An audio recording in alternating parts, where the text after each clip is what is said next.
Vamos orar então em nome de Jesus e vamos estar Amém. dando início à nossa aula.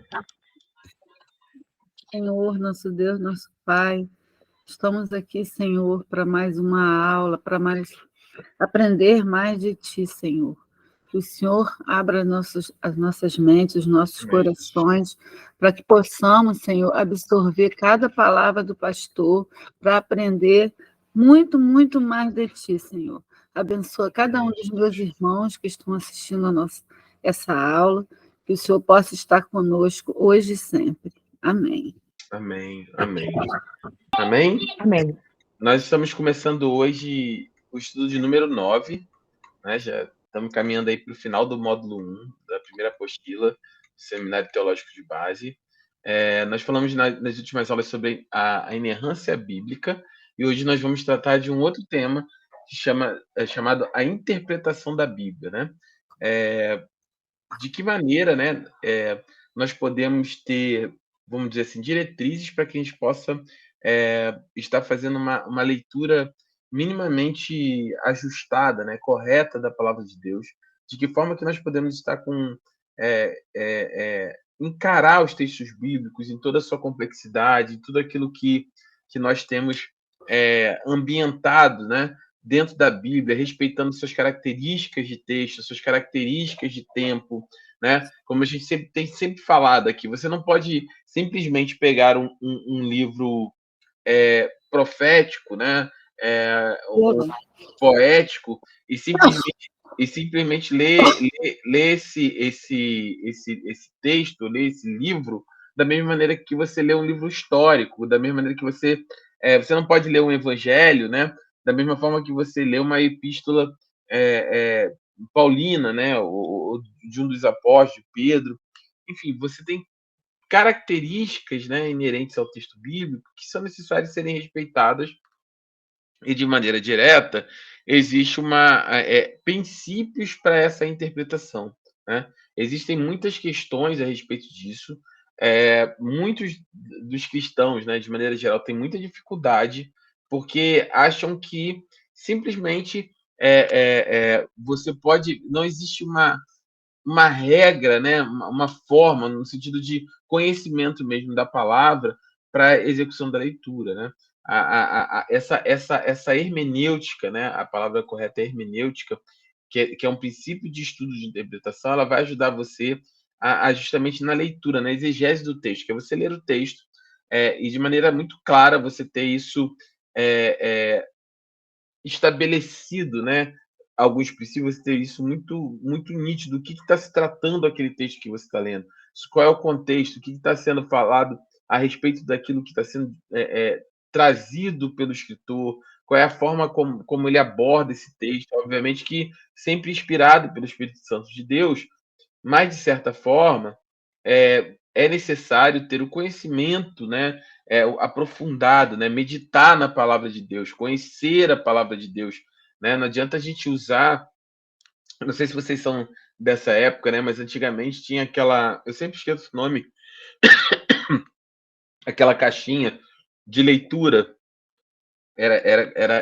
tem um nome específico, né? Pílula de sabedoria, pílula de leitura, não sei. Que você tinha uma caixinha, você tirava um cartãozinho. Minutos de sabedoria. Minutos de sabedoria, pílula de sabedoria, é mais ou menos por isso. Mas que você tirava ali aquele pedaço do trecho da Bíblia para o seu dia. Você lia lá, não, você lia lá um texto, por exemplo, de Salmo, Senhor é meu pastor e nada me faltará. E pronto, aí você botava na caixinha, paz, Márcia, tá melhor? Paz do Senhor, como que você tá? Então, nesse aspecto, né, esse conhecimento parcial, isolado, não é que, pastor, então você está dizendo que eu não posso ler a palavra de Deus, você está dizendo que eu não posso ler a palavra do Senhor, um trecho, um versículo, uma parte? Claro que pode ler. É óbvio que você pode ler nesse aspecto, né? O que nós estamos dizendo aqui é que somente esse tipo de conhecimento, somente esse tipo de... Amém, Márcio. Nós vamos continuar orando por você, tá bom? Se precisar, você pode ligar para a gente orar junto, tá bom? Somente o conhecimento desse texto, somente o conhecimento simples e superficial, né, da palavra de Deus nesse sentido, ele é muito pouco para aquilo que Deus espera na forma como nós nos relacionemos com a palavra de Deus, né? Se você lembrar, né,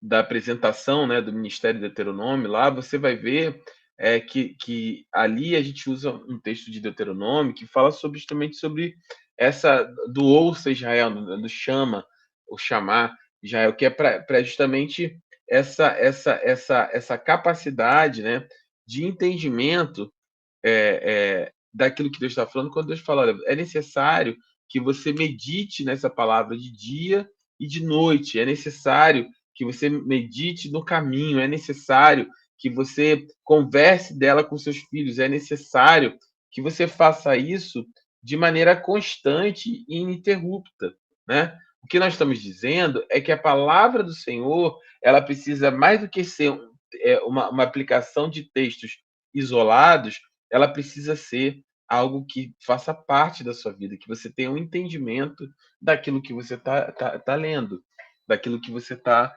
conhecendo do Senhor, né? Muitos cristãos acabam terceirizando isso, né?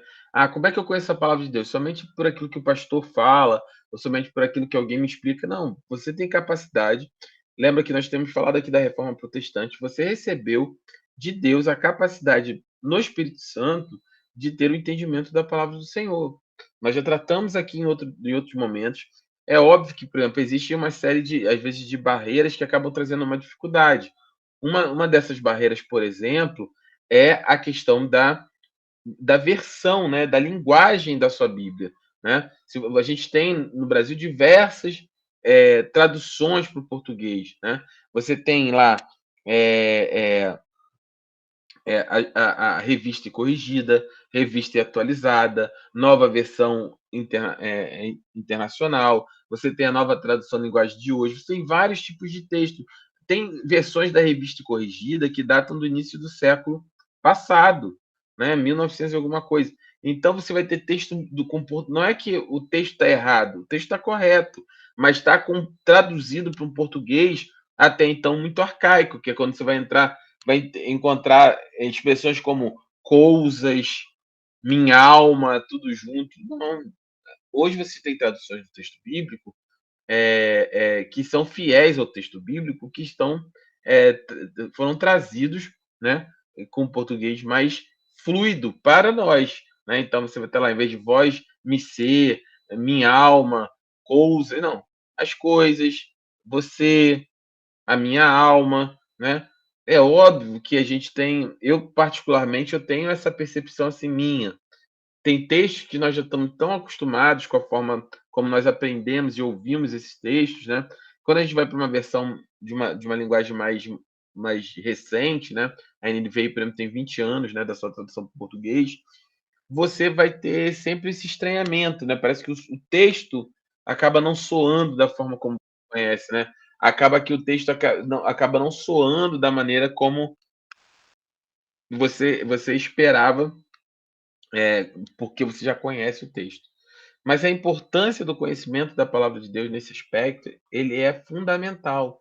Nós precisamos aprender a entender que a Bíblia é, sim, a palavra de Deus, sim, ela é totalmente inspirada pelo Espírito Santo de Deus, sim, ela é inerrante, mas sim, também ela é um texto.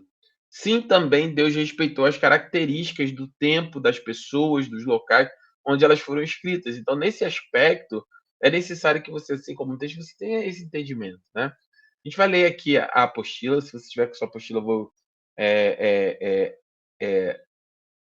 deixar aqui para você. Se você não está com a sua apostila, deixa eu só abrir aqui. Vocês estão vendo, né? Se alguém tiver com a apostila, vamos ler um pouquinho que eu vou avançar em relação a isso. Estudo de número 9, a interpretação da Bíblia. Princípios hermenêuticos. Princípios hermenêuticos. Ok, pastor. Pode ler, por gentileza. Eu já ia falar, Nádia não está aqui hoje? Eu não vi. Desculpa, Nádia. Paz, Senhor. Tudo bem? Boa noite, a paz. Boa noite, queridos. É porque eu estou comendo batata frita. Mas vamos estudar. Vamos lá, pastor. Vamos lá. Princípios hermenêuticos. Definição: hermenêutica é o estudo dos princípios de interpretação. Hermeneia ou hermênia? Interpretação. Enquanto a exegese interpreta a Bíblia e revela seu significado, a hermenêutica estabelece os princípios sobre os quais a exegese é aplicada. Isso. Então, para ficar claro aqui esse monte de nome, hermenêutica e exegese, tá? O que é hermenêutica? A gente vai ver isso mais na frente. Eu vou apresentar para vocês, eu vou combinar com vocês assim. Nós vamos ler o texto, estudo número 9 hoje, tá? O texto inteiro é pequeno aqui da apostila. A gente vai tratar sobre ele, mas na próxima semana eu vou ter um estudo com vocês de uma apresentação somente sobre isso. Então, eu vou trazer um material adicional àquilo que nós vamos ler aqui na apostila para a gente poder ter um pouco maior aprofundamento nesse aspecto. Mas voltando aqui, a hermenêutica é o estudo dos princípios de interpretação. O que são os princípios de interpretação? Quer ver nós já temos essa ambientação no nosso dia a dia, mas a gente não conhece. Quer ver uma frase, um princípio hermenêutico muito conhecido e claro, mas que a gente nem sabe que é hermenêutica? Quem já nunca ouviu falar? Eu vou falar a frase e vocês completam. Um texto sem contexto é princípio para... É pretexto para heresia. Pretexto para heresia. Eu falei princípio, é pretexto para heresia. Um texto sem contexto é pretexto para heresia. O que significa isso? É o texto hermenêutico. Quando você tem um texto que é tirado do contexto, né, você tem um pretexto para quê? Para formar uma heresia, um entendimento que é heresia? É um entendimento que vai contrário àquilo que é estabelecido na palavra de Deus e estabelecido como um princípio de uma vida cristã, né?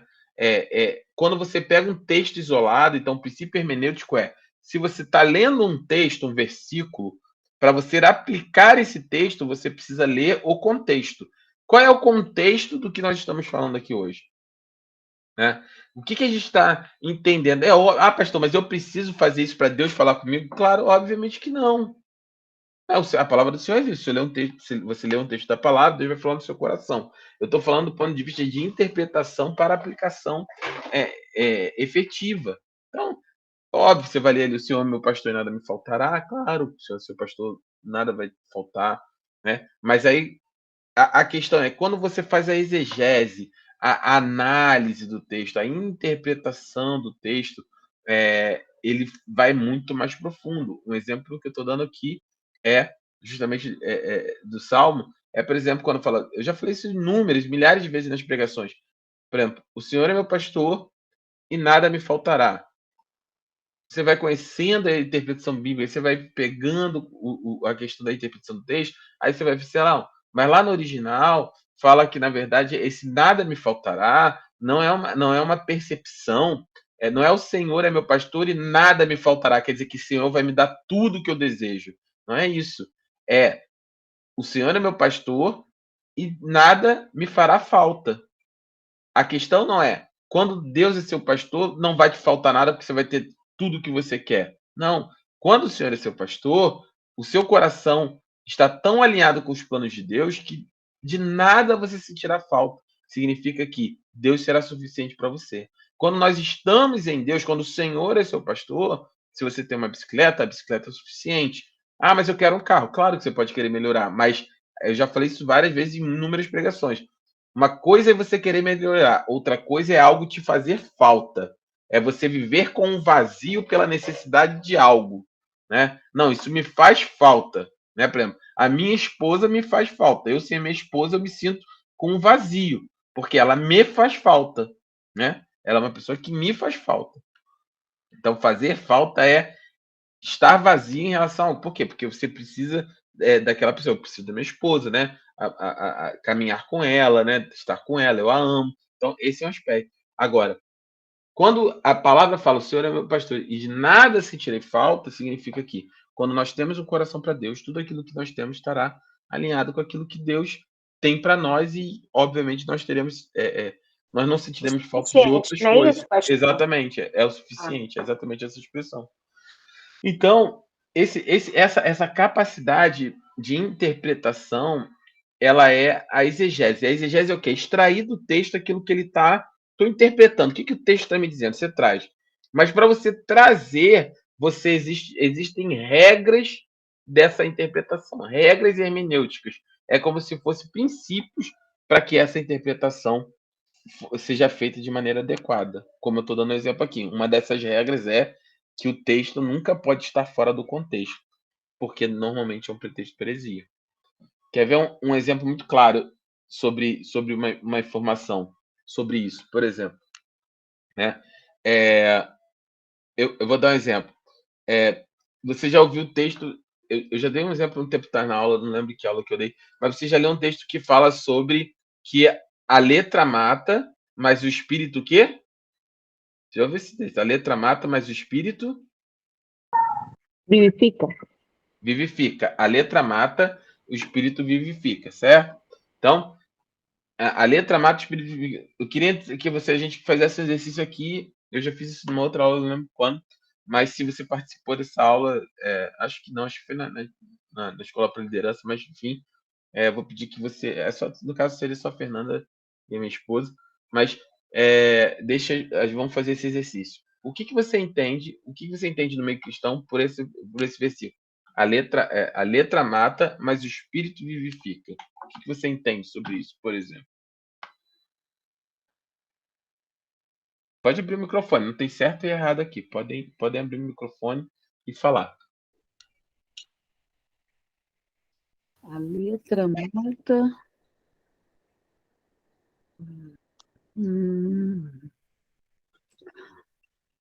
Não consegui captar.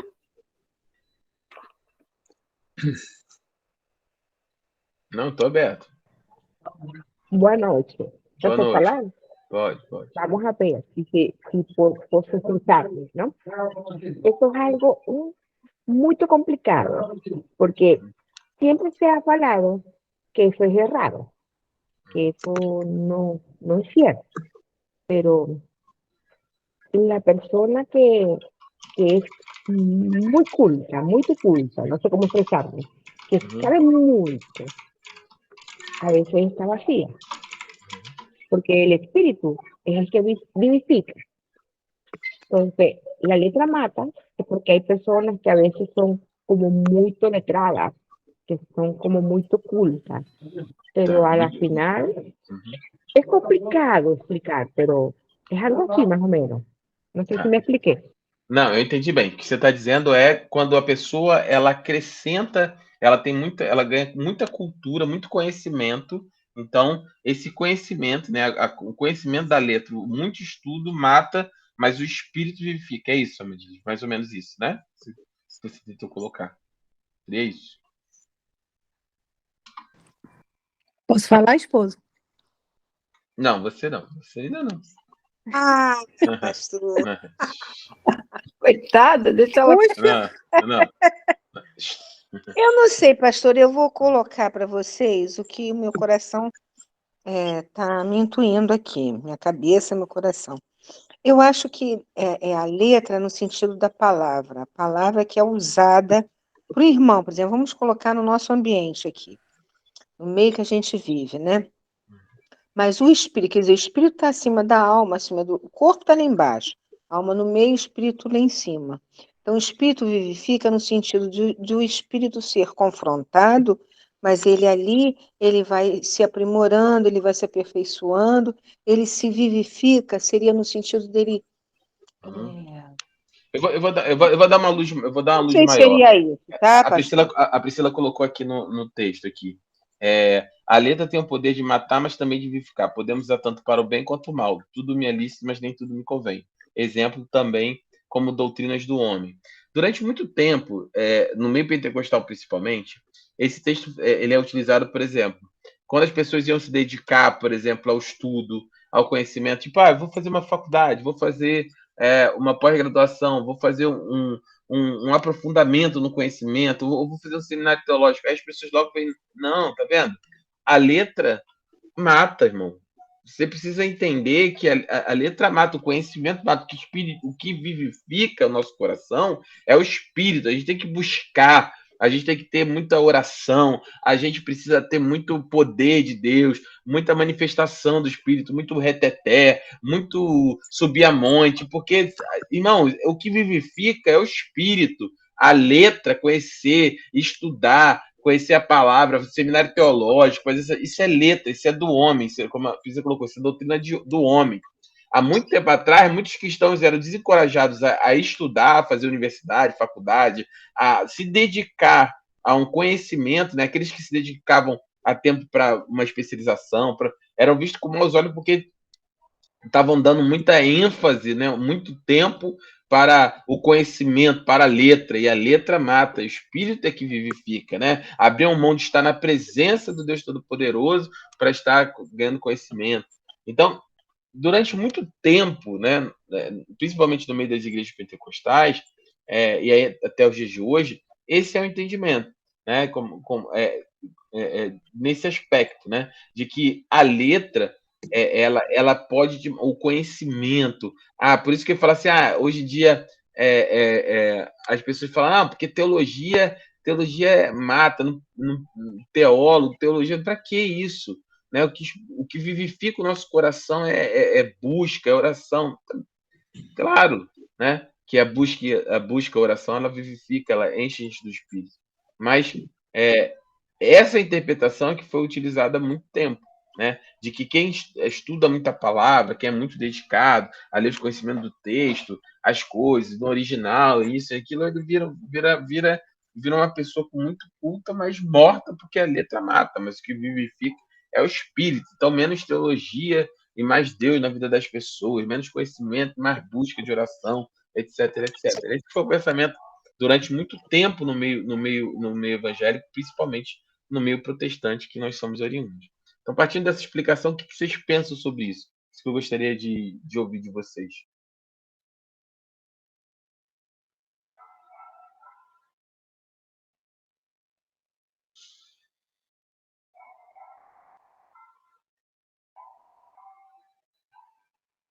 Não, ninguém? Vocês ficaram hoje tudo? A gente não tem que partir daquela premissa bíblica, por falta de conhecimento, meu povo pereceu. Conflitante. Porque esse texto é em 2 Coríntios, tá? 2 Coríntios 3. O 2 Coríntios 3, ele fala sobre isso, né? Que a letra mata, mas o espírito vivifica, né?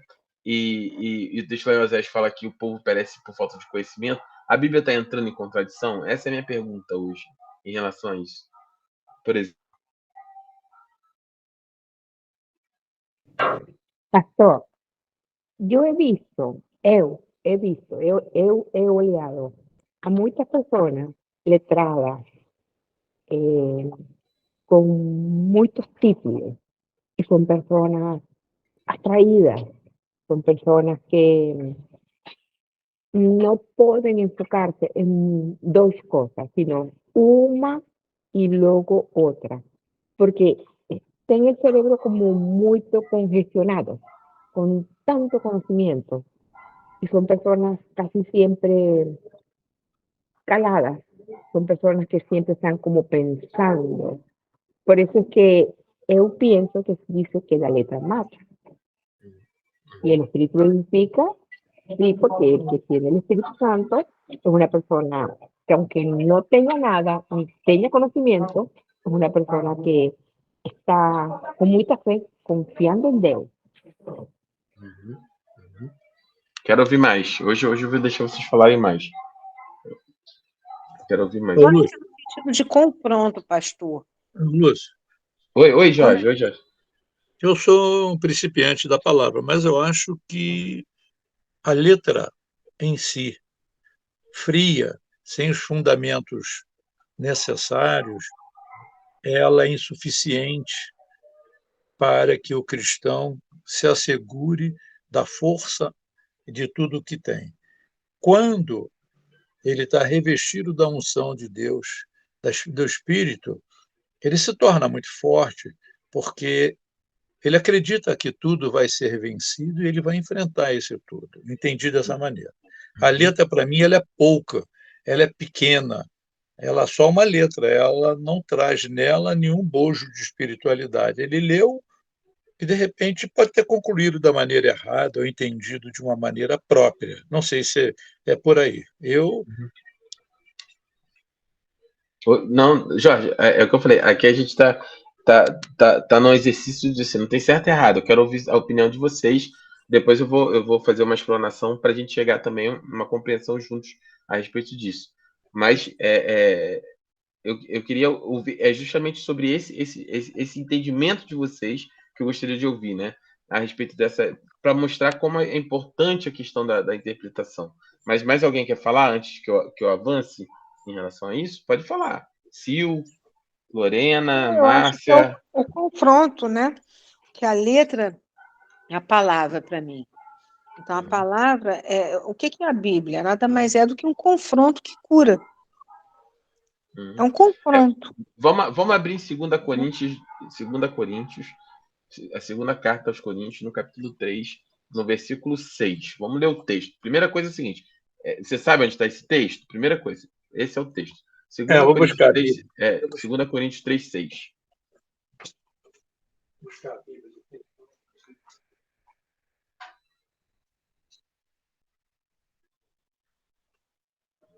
Alguém achou? Se achou, pode ler.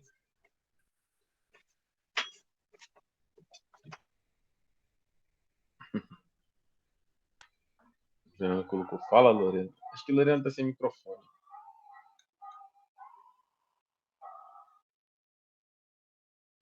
Cheguei. Pode digitar, Lorena. Deixa a Lorena. Lorena, vai você. Cheguei. 2 Coríntios. Tá Vai, bom. Lorena. Tá bom. Tá bom. Pastora Eu falo, Antônia, acho que então, quer falar. pastor, Vai, vai.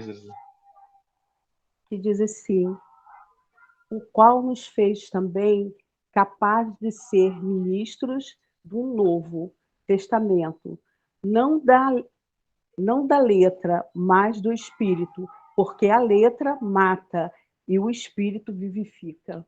Exatamente. Eu queria que vocês Aleluia. lessem. Eu vou ler novamente o texto. Lê novamente, por favor, pastor, em nome de Jesus.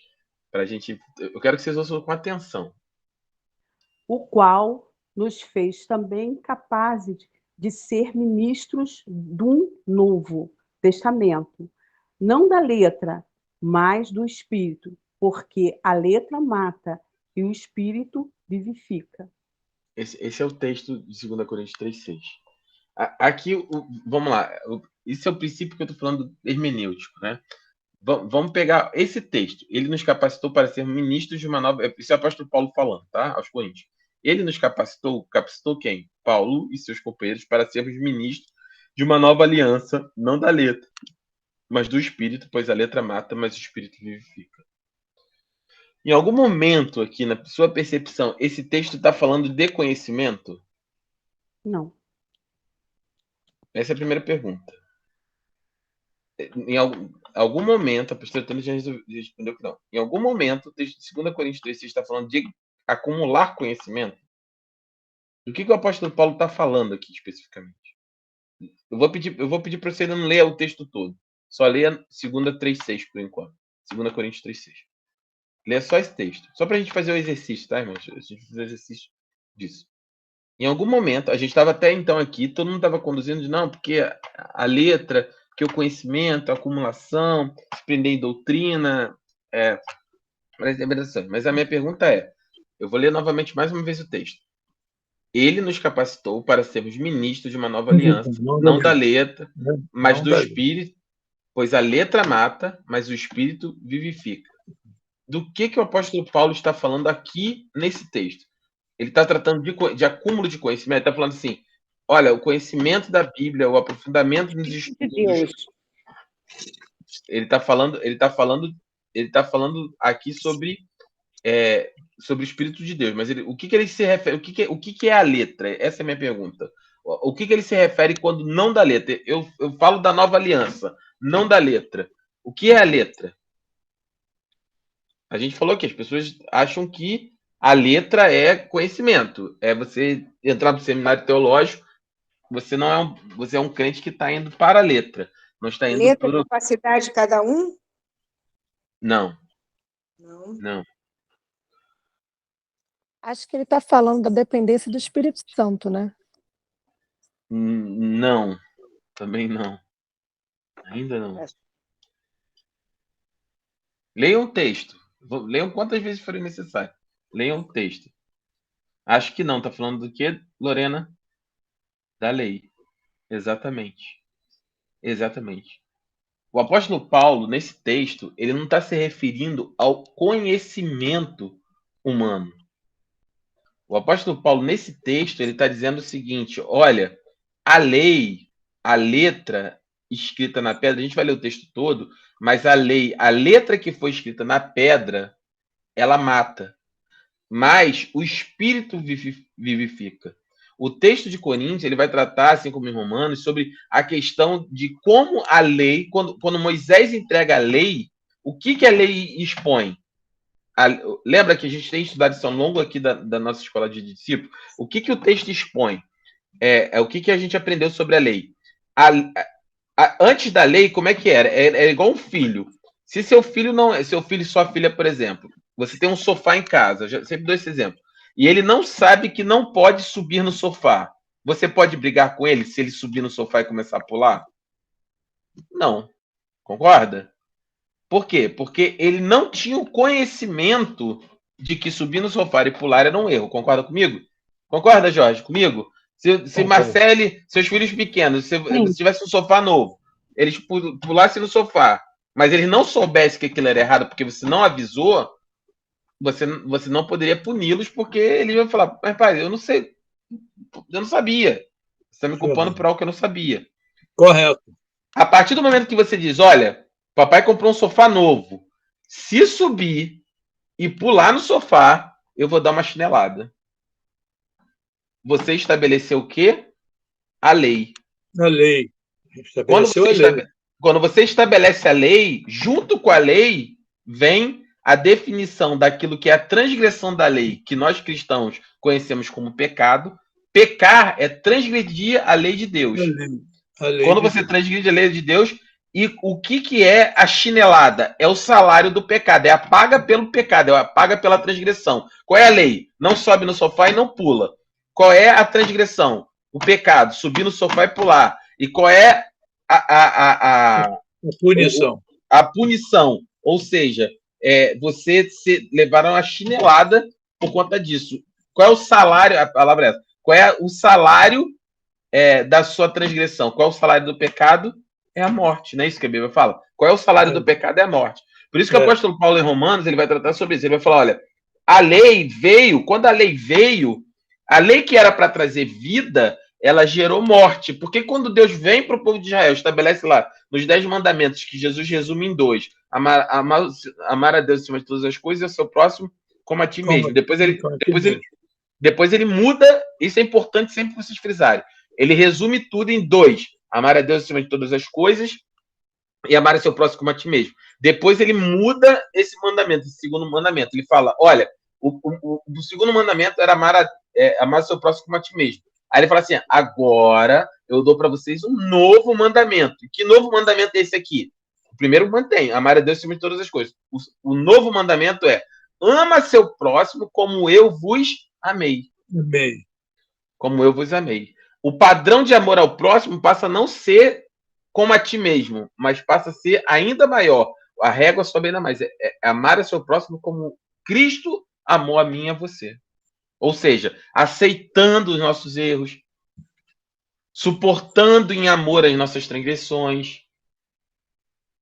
Entende? Então, quando ele estabelece em relação a isso, a questão da lei, né? Ele está dizendo isso. Então ele fala assim, olha, a lei, quando ela veio, ela era para ser boa, era para gerar vida, se você pudesse cumpri-la. Mas quando Deus dá a lei mosaica, a lei para Israel, em vez de gerar vida, ela gera morte. Morte.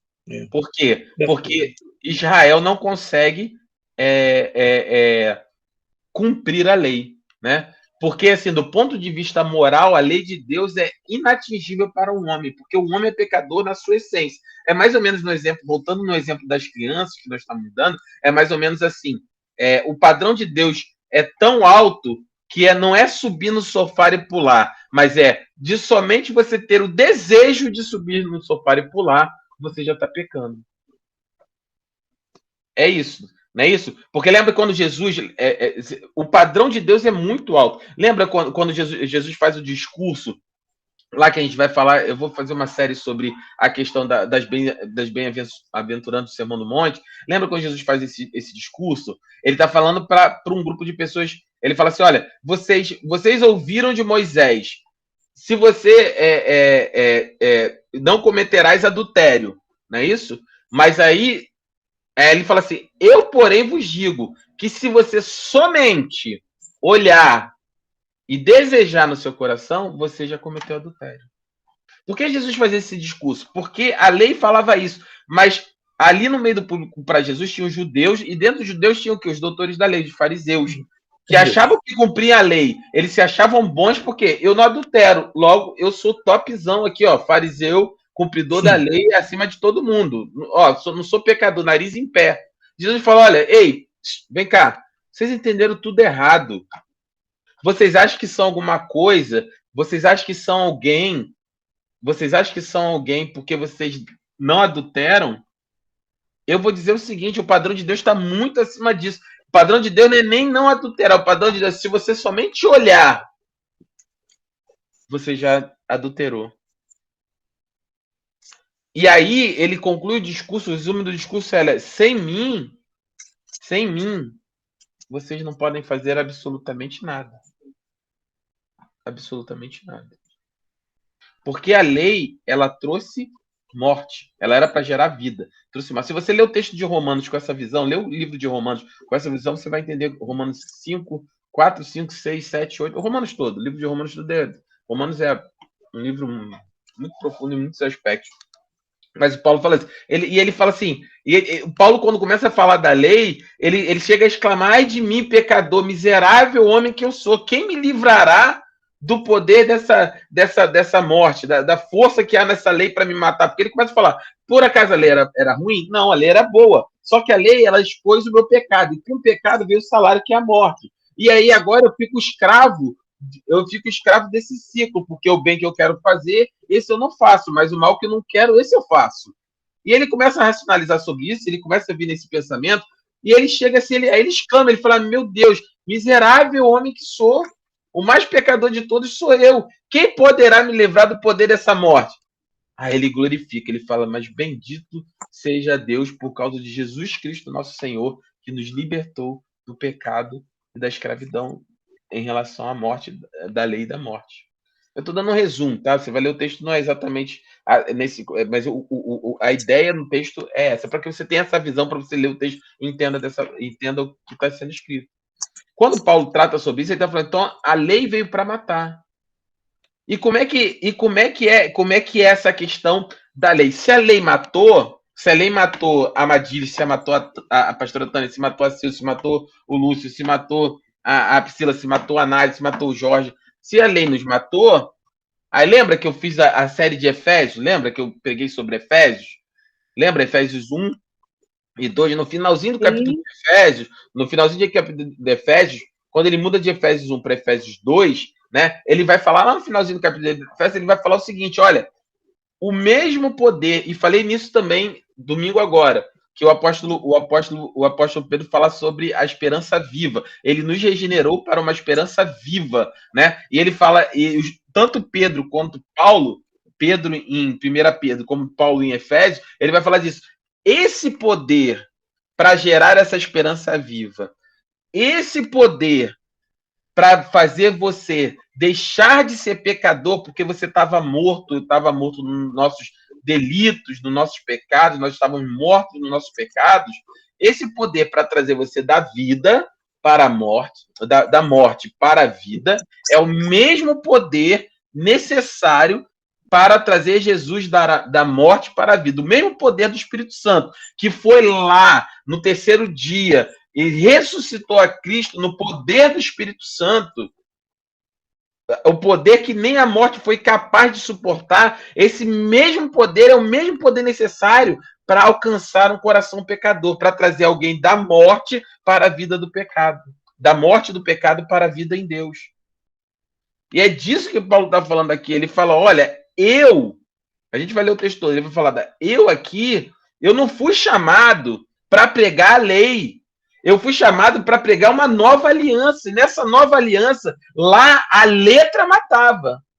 O que estava escrito na pedra matava. Mas o que eu prego, a nova aliança, é que o Espírito veio para trazer vida onde havia morte. É o Espírito que vivifica. O mesmo Espírito que deu vida a Jesus, ele foi o primeiro entre nós a sair da morte para a vida. Nós seremos, assim como ele foi feito com ele, acontecerá com nós. Nós fomos trazidos da morte para a vida em Deus.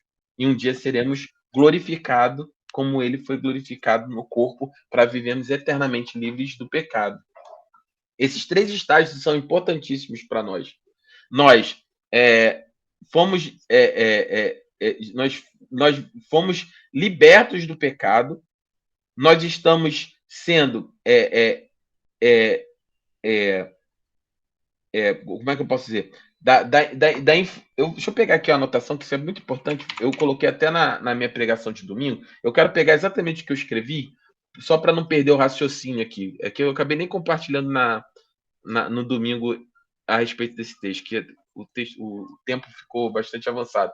Mas o que o apóstolo Paulo está falando em relação da série Cartas para um novo mundo, né? Que a gente vai ter em nome de Jesus. Eu quero fazer 2 séries. Deus colocou, não sei quando eu vou começar, 2 séries na igreja. A série das bem-aventuranças, né? Do Sermão do Monte, e a série sobre Cartas para o Novo Mundo, que é uma visão panorâmica sobre todo o Novo Testamento, sobre as cartas do Novo Testamento. Mas o que a gente está falando aqui é justamente sobre isso. Se você for lá dar uma olhada no texto, o pastor Paulo está falando isso. Vamos ler agora o texto com esse entendimento. Eu vou ler de novo. Olha, ele nos capacitou quem? Paulo e os ministros do Evangelho. Ele nos capacitou para sermos ministros de uma nova aliança. Quer dizer, Deus tinha... Esse termo é importante, ele cai muito num lugar comum. Guarde isso no seu coração. Nova aliança. O que era uma aliança? Era um pacto.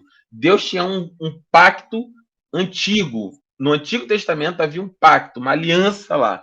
Mas agora Deus fez uma nova aliança em Cristo Jesus, um novo pacto, uma nova relação com o homem. E essa nova aliança, ele está falando assim, ele nos capacitou para ser ministro de uma nova aliança. Aquela lá atrás, baseada na lei, acabou. Agora é uma nova aliança. Aí ele fala, não da letra, mas do Espírito.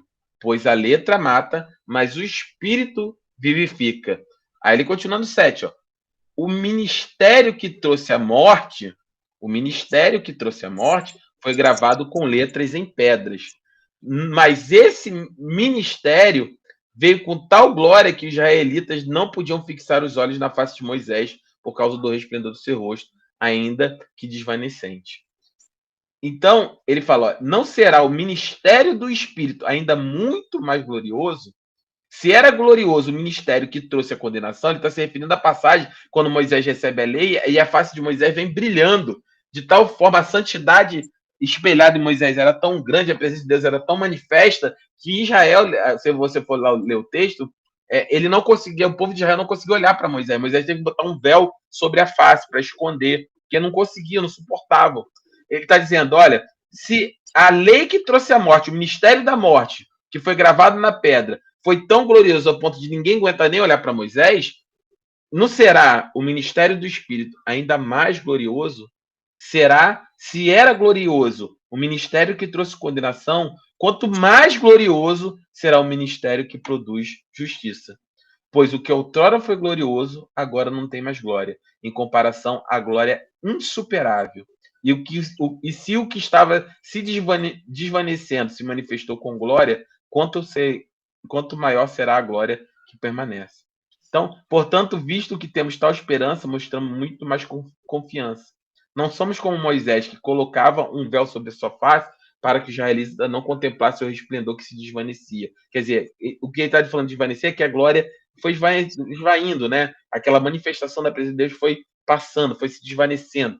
Ele fala, na verdade, no versículo 14, as mentes deles se fecharam, pois até hoje o mesmo véu permanece quando é lida a antiga aliança. Não foi retirado, porque é somente em Cristo que ele é removido. De fato, até o dia de hoje, quando Moisés é lido, um véu cobre os seus corações.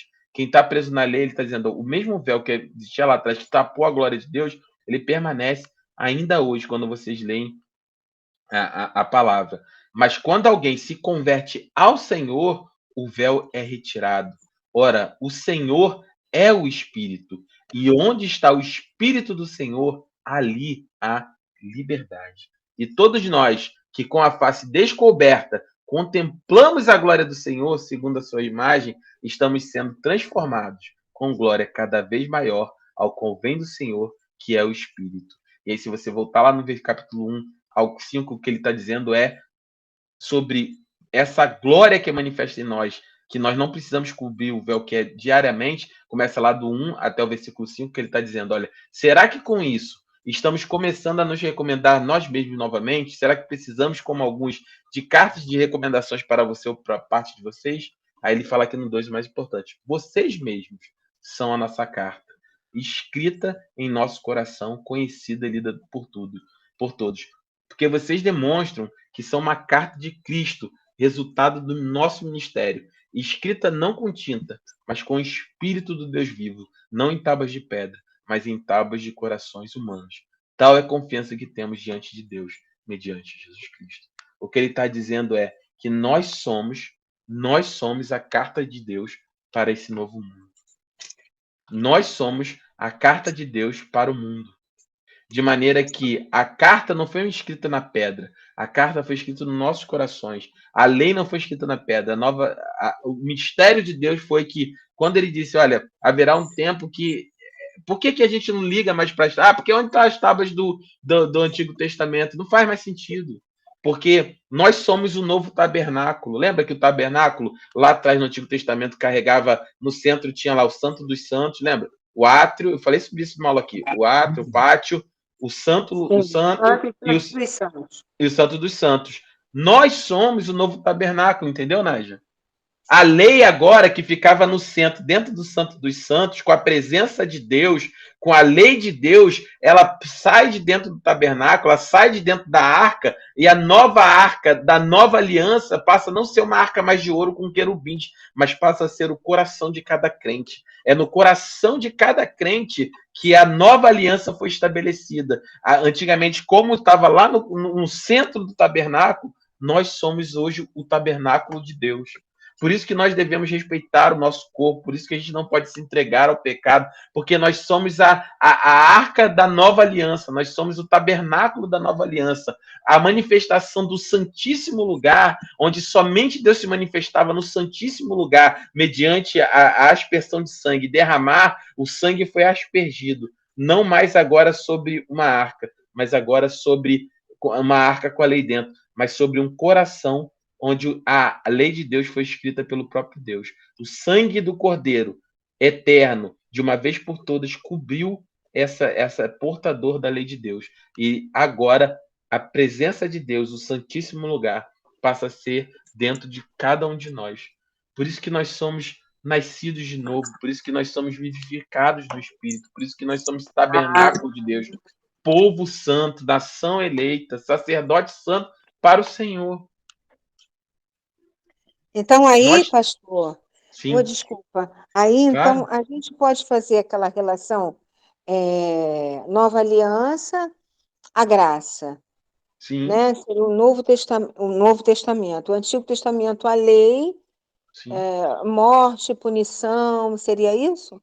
Sim, exatamente.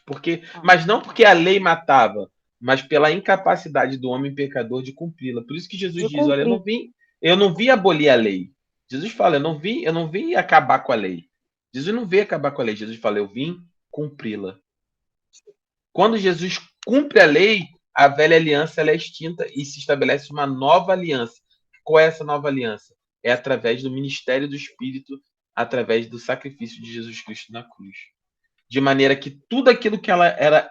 O Antigo Testamento, e essa é uma regra de interpretação da hermenêutica, o Antigo Testamento era só alegoria.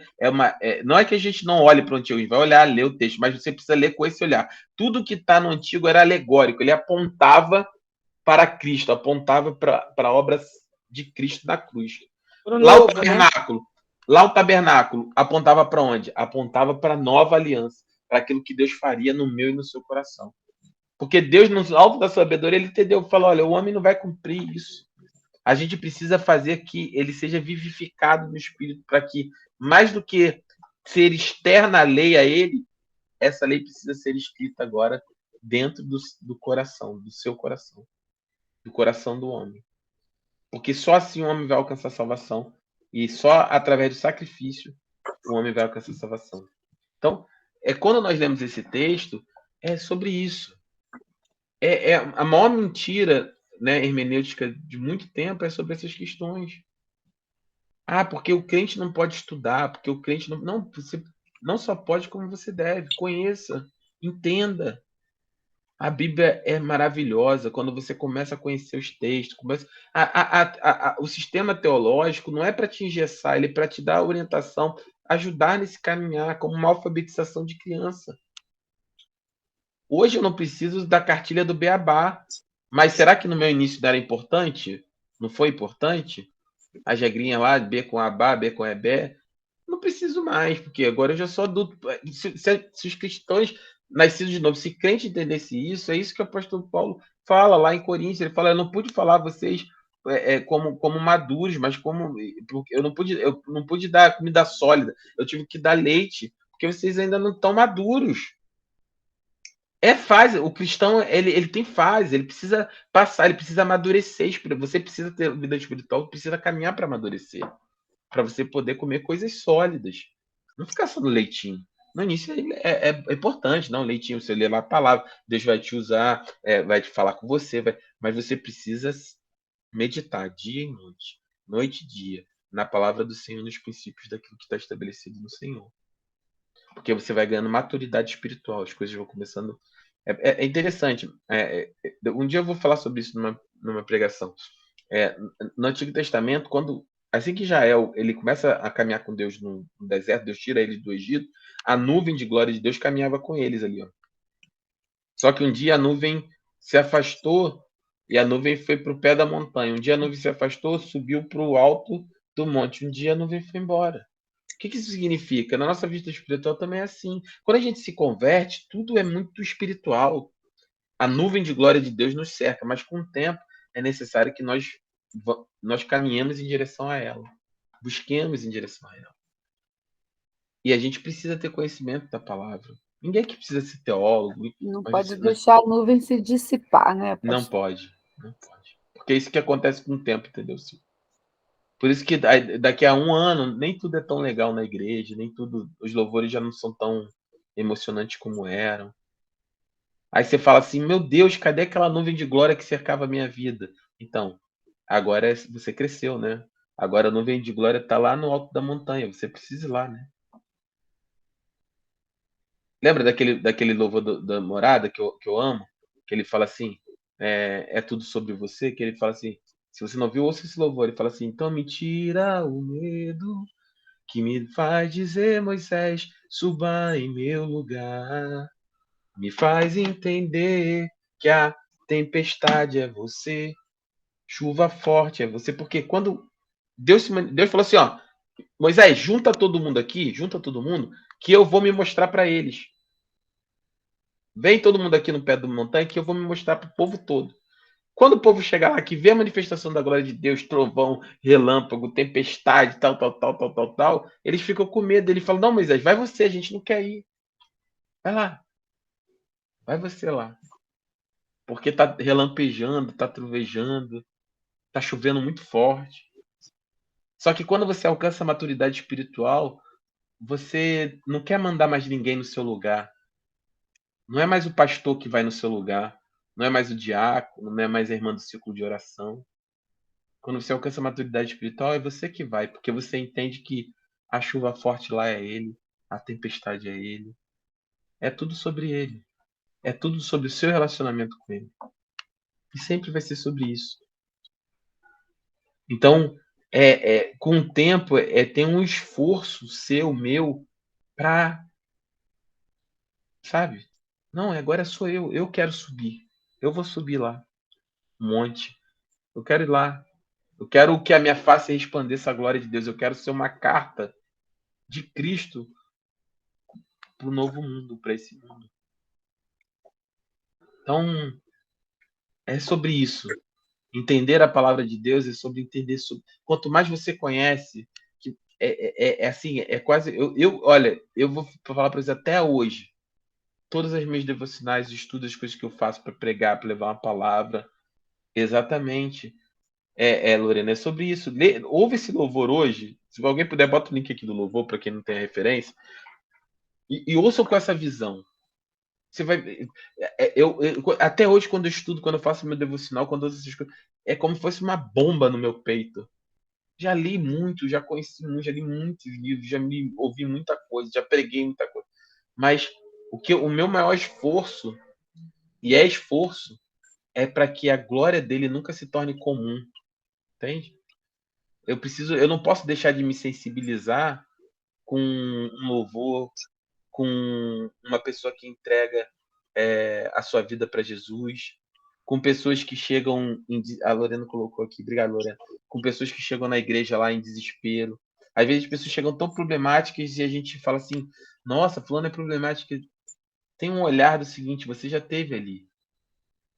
E é o momento dessa pessoa ser cercada, Deus tirar ela do Egito, Deus caminhar à frente dela, Faraó tá vindo atrás, ela vai ser provada na fé dela, ela vai precisar passar pelo Mar Vermelho, ser batizada nas águas. Ela vai precisar caminhar no deserto. Ela vai precisar tomar posse da promessa dela. E ela vai precisar se esforçar para alcançar a glória de Deus no futuro e amadurecer. Todo o processo do cristão é o mesmo processo que Israel passou. Você já teve no Egito, Deus te libertou do Egito, mandando o seu Salvador, o seu Moisés, que é Cristo Jesus, te libertou do Egito. Faraó veio atrás de você durante muito tempo. Deus te libertou de Faraó, te deu escape. Você passou pelas águas que era o Mar Vermelho, o batismo nas águas. Você foi em direção à promessa. Você pecou, está rodando, já rodou, ou ainda vai rodar no deserto muito tempo até entender que você precisa morrer no deserto. O que é você morrer no deserto? É o seu eu morrer no deserto. A Sil precisa morrer lá. A Amadiris precisa morrer, o Lúcio precisa morrer para a gente poder acessar as promessas de Deus, a nossa Canaã espiritual. Entende que é tudo, quando você entende que é tudo sobre ele, é tudo sobre Jesus. É tudo sobre Jesus. É tudo sobre o quão maravilhoso ele é a respeito de tudo que ele planejou e ele fez. É sobre isso, gente. É sobre conhecer esse Deus de maneira mais profunda, de maneira dedicada. E Deus tem um poder. Você não vai precisar esperar domingo, entende? Você não vai precisar esperar o culto de quinta. Eu gostaria muito que nós fôssemos uma igreja assim. Quando eu falo assim, olha, o culto não é domingo. Domingo é a celebração. Eu não vou para a igreja para adorar. A minha adoração ela é diária. Eu vou para a igreja para me celebrar, para ter coinonia, para me ter unidade com meus irmãos, para celebrar o nosso Deus. Eu vou para a igreja para adorar. Eu preciso para a igreja adorar. Meu irmão, se você precisa ir para a igreja adorar, você não entendeu ainda nada. É sobre todo dia ser sobre ele. Tudo sobre ele. Tudo, absolutamente tudo é sobre Jesus. Amém? Tá bom que eu não consegui avançar aqui com o texto da apostila, mas semana que vem a gente lê rapidamente o texto e eu vou entrar na apresentação. Que o Senhor Jesus possa te dar esse entendimento, esse discernimento. Se apaixone pela palavra, tenha entendimento da palavra. Medite nela dia e noite. E Deus vai fazer toda a diferença. Você vai ter um olhar de amor, você vai ter um olhar do Espírito. A gente não pode mais ser A crente não pode ser mais isso que a gente tem sido na grande maioria das igrejas, infelizmente. Um peso, uma acusação. Não estou falando de viver uma vida de libertinagem, passando mão sobre o pecado. Mas a verdade é que é tanta lei. A lei que mata é essa lei dessas pessoas. A lei que mata é essa lei. A lei da doutrina do homem, a lei de colocar regras para o seu relacionamento, né, julgamento. É a lei, essa lei de dizer, olha, se você não subiu mais uma vez, vou abrir um parênteses, subir ao monte, orar, buscar o Senhor, a crítica não é isso. Estou falando a minha crítica é, se você não subir 3 vezes ao monte na semana, você não tem vida com Deus. Se você não fizer isso, não fizer aquilo, é tudo sobre Ele. Jesus falou, vai chegar o dia que você não vai adorar aqui no monte, nem nesse monte, nem em Jerusalém, nem nada, porque o Pai está buscando adoradores em espírito e em verdade. Nós precisamos ter essa visão sobre a palavra de Deus, a exegese, entender o texto, pegar isso, fazer essa interpretação com as regras, conhecimento da palavra. Eu tenho certeza que nós seremos crentes muito mais fortes do que nós temos sido. Uma geração muito menos necessitada de coaches mentais e motivacionais, e uma geração realmente de crente. Não é fácil, não é tipo, ninguém é super-herói, mas crente, sabe? Crente, cheio do Espírito. Nós vamos em busca disso em nome de Jesus. Amém? Amém. Vamos orar então. Amém. Eu vou pedir para o Jorge. Jorge, você pode orar por nós essa noite, para nós encerrarmos a aula em nome de Jesus? Se puder, Deus abençoe para nós encerrarmos a aula. Amém? Amém. Senhor Deus, nós te agradecemos por toda a orientação, por todo o ensinamento, por toda a beleza da palavra do pastor Lúcio, a nos ensinar a crer, ver, participar na lei, como ele falou, da palavra, mas, acima de tudo, ganhando de ti a unção, a Amém, proteção, Jesus. o ensinamento, para que o Senhor nos permita sermos mais conhecedores de ti, para que não falemos apenas aquilo que a língua manda falar, mas sim aquilo que o coração registra pelo ensinamento que o Senhor nos prega. Obrigado, Deus, pela sua casa, pela sua nova casa, pela reunião com todos os irmãos, onde todos nós estamos a aprender as belas coisas pregadas pelo seu ministro Lúcio. Amém, Jesus. Que Deus o abençoe juntamente com a sua esposa, Amém, Jesus. assim como que abençoe a todos os membros. Em nome de Jesus, amém. Amém. Amém. Amém. Amém. Meus irmãos, fiquem com Jesus.